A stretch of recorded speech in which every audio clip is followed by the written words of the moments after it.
As I was on YouTube a couple of weeks ago, scrolling down my feed, looking for something to watch, hoping for a bit of inspiration, and the YouTube algorithm had picked out this video and they suggested it to me. It said, predicting the championship team of this season. I thought, I like that. That sounds like fun. A little bit of laid back, not too serious content. Now, I didn't click on it, but it made me think, I might steal that. I might do that for the Premier League. So I suggested it on a video a couple of weeks ago, and 2 subscribers said, yes, Gio, do that content. Do your predicted team of the season. So here we are. With thanks or with blame to those 2 subscribers, this is my predicted Premier League team of the season. Plus, I want to know yours. So get involved in the comments below. Give me your predicted Premier League team of the season. It's just a little bit of fun. I'm not going to hold you to it. However, if come May or June, you think, hang on a minute, where's that Scottish geezer? I wrote this team up in his comments and I think it was bloody good. Come back and brag. Have some bragging rights. Now, before we get into it and I start upsetting people, not intentionally, just because they'll disagree with my choices, I just want to say a big thank you to someone. Bob. £10 super chat. Very, very kind of Bob. He said, Gio, you're absolutely smashing this neutral content. Well done, mate. Well, Bob, first of all, thank you for the financial support. And second of all, thank you for the kind words. What a morale boost. Can you imagine the morale boost I got when I seen that? It proper perked me up. And to be fair, it's inspired me to keep making content and do this video. Plus also, that's something that all YouTubers do, is it? Putting up their statistics from the channel. Here's my statistics for the last 4 weeks on the channel. 32,000 views, 400 new subscribers, and £131. That's how much I've made by creating content on Tartan Geo over the last 4 weeks. And £10 of that is from Bob. So when I say it makes a big difference, Bob, I ain't lying, right? Thank you so much. Right, without further ado, let's get straight into it. My goalkeeper, quite a few contenders, I think. I think Dean Henderson, I expect to have a good season.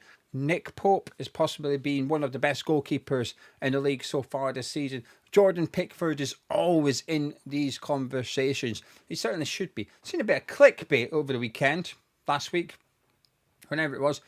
International break, throwing me out. During the week, is it time to drop Jordan Pickford from the England squad?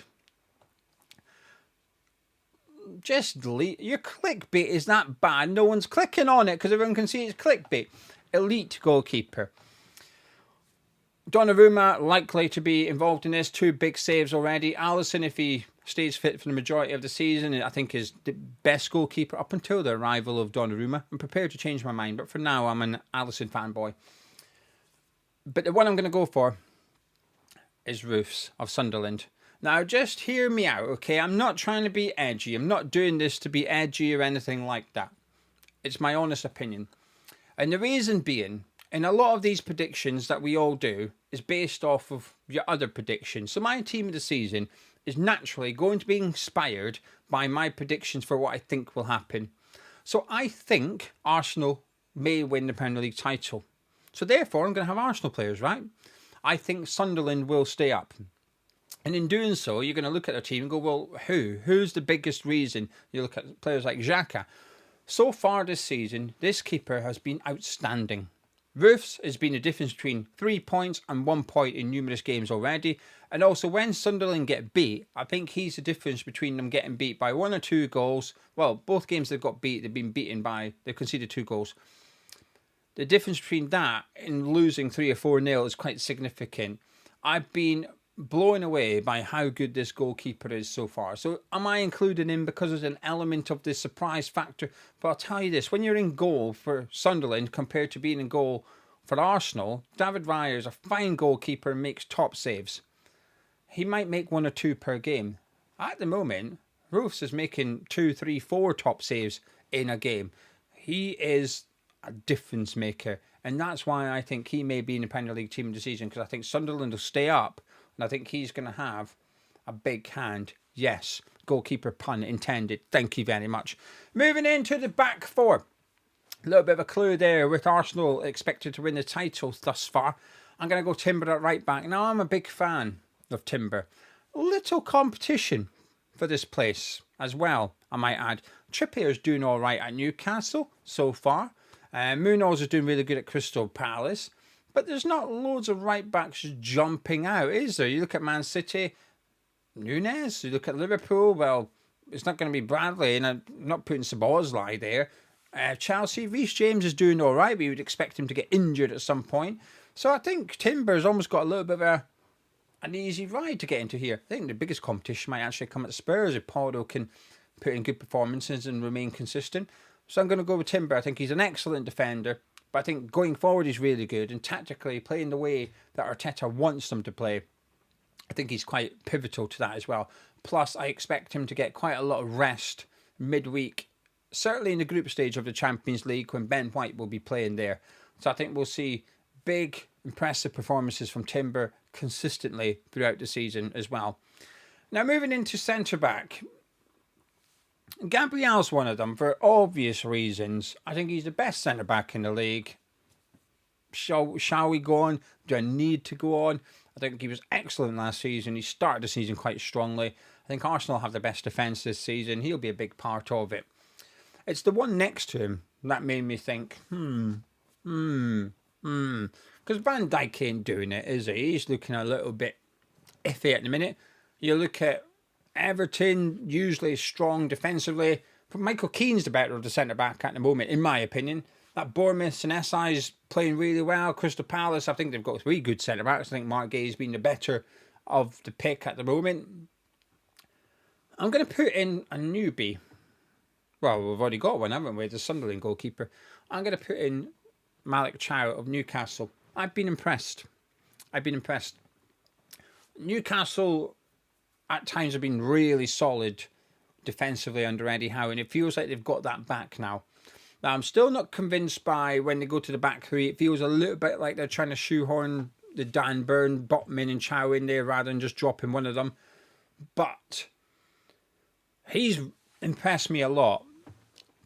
And Bruno's spoken about how the long-term future is Botman and Chow at centre-backs, and I believe him, and I think that is the natural thing. And at the minute, Dan Burn's playing sort of left-back. The injury to Livramento helped Eddie Howe's selection, perhaps, to some extent, to switch back to that back 4, and I think that will help them. And his performances have been strong already, and he's very new to the league, and he's very new to this Newcastle side, so I expect him to only get better. So when I was considering my players, I was thinking, will it be Botman, will it be Chow, will Dan Burn be the one that you maybe put in there? I've taken a bit of a punt here. I've gone with Geordie's new centre-back. Left-back, less competition. I remember doing the team of the season for last season once it finished, and I thought, wow, the standard of left-backs have been brilliant this season. We had Robinson smashing it at Fulham, at Kirkens, at Bournemouth smashing it. My mind's gone blank for some reason, and I don't know why. But the standard of left-back, Lewis Hall was really good at Newcastle. I think Gavardio, when played left-back, not as much in the second half of last season at Man City. He's really good. But I Nuri at Wolves. I feel like there's a couple of obvious ones I'm missing without going through the entire league. The standard of left-backs was really strong last season. This season, I don't feel it's at that level just yet. A couple of players injured, a couple of players have moved, and they're not quite hitting that peak yet. I think Calafiori's been very impressive at Arsenal. I think Juice's been very impressive at West Ham. But the person I'm going to put in here is Mitchell. I think he's been great for Palace. And I actually think Eze leaving has done him a bit of a favour. I think it's opened up that left flank a little bit more for him. I feel like him, Pino being in that team instead of Eze, is just seen Mitchell getting forward a bit more. Now, he's been very, very consistent under Glasner the entire time Glasner's been there. But I feel like he's stepped up a little bit this season, and in maybe more of an attacking edge to his game as well. I've been impressed by him, and I expect Crystal Palace to go on and do good things, and Truffaire's doing good things at Bournemouth as well, but I think Palace will have a good season. So naturally, you're looking at their team a little bit, thinking, is there anyone that I would consider for this? And I think Mitchell might be one of those underrated players. Kukurea at Chelsea, another one that played well last season, if I didn't mention him. So that's my back 4. Let me know your team in the comments below. Moving into midfield. Now, this is stacked, isn't it? This midfield, there's a lot of contenders that could go on have a brilliant season and be in contention for Player of the Season. At Arsenal, Declan Rice, Zubimendi started the season really well. Manchester City, no one's really grabbing it at the minute in there, let's be honest with ourselves. Reinders is possibly the biggest call that you think might go on. Liverpool, not performing well, but Gravenberch still playing well. Chelsea, you've got Enzo Fernandez, you've got Caicedo in there too. Newcastle, you've got Bruno, you've got Tonali. There's just, even, you look at Crystal Palace with Adam Morton, he's certainly capable of playing well enough to be in some random Scotsman's team of the season. There's a lot of talented players in here. Spurs, Polina started the season fantastically well. If he can keep up those performances, he's in with a shout. So I actually found this area of the pitch the most difficult one. Now, I wrote 2 names down immediately. Declan Rice and Caicedo. Starting with Rice, I think he's possibly the best midfielder in the league. Certainly one of the best midfielders in the league. Because I expect Arsenal to go on and win the league at this point, if I had to make a prediction, he's going to play a big part, right? I'm not saying anything controversial. I'm not saying anything wild. It just feels quite obvious. He can do everything. He's such a unique footballer. He can contribute defensively, offensively. The way that he can move with the ball, his set pieces are world class. I think he is an incredible footballer, and I think he'll be in the team this season. At Stamford Bridge, Caicedo, I think, was excellent last season. Didn't get the credit he deserved. I felt like there was credit going to other players in a similar position, and he should have actually been the one perhaps getting more of it. And he started the season just as good. I think Chelsea will have a good season. Qualify for Champions League football again, perhaps. And he's going to be a big part of that. I think he's an absolute fabulous footballer. I think he's got a lot of ability in his locker, and I think we're seeing it week in, week out. He's very, very consistent, Caicedo. So I'm going to put him in with Declan Rice.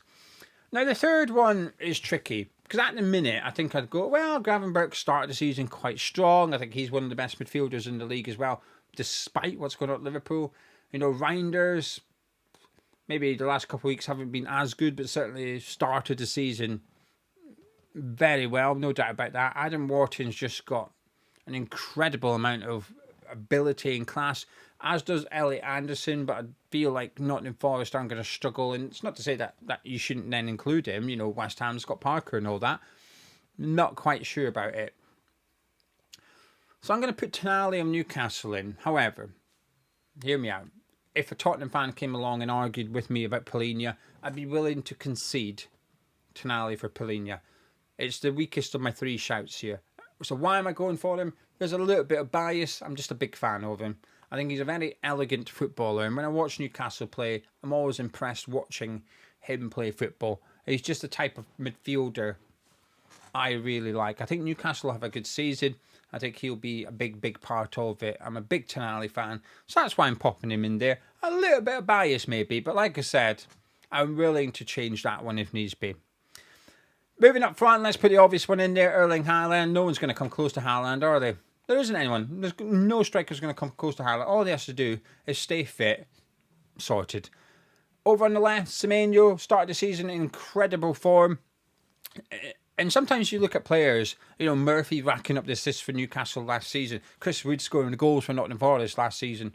I get a bit suspicious. I think, yeah, you're doing well, but purple patch, and they do it for the whole season. So I'll hold my hands up and say, all right, they were better than I expected. I do not have that with Semenyo. I look at him and think, you know what? He's just an elite footballer. He's an absolute fantastic footballer. Can score goals, can create goals. He just fits the way that Bournemouth play beautifully. He's got the most returns in the Premier League for goals and assists since, I don't know, April or something.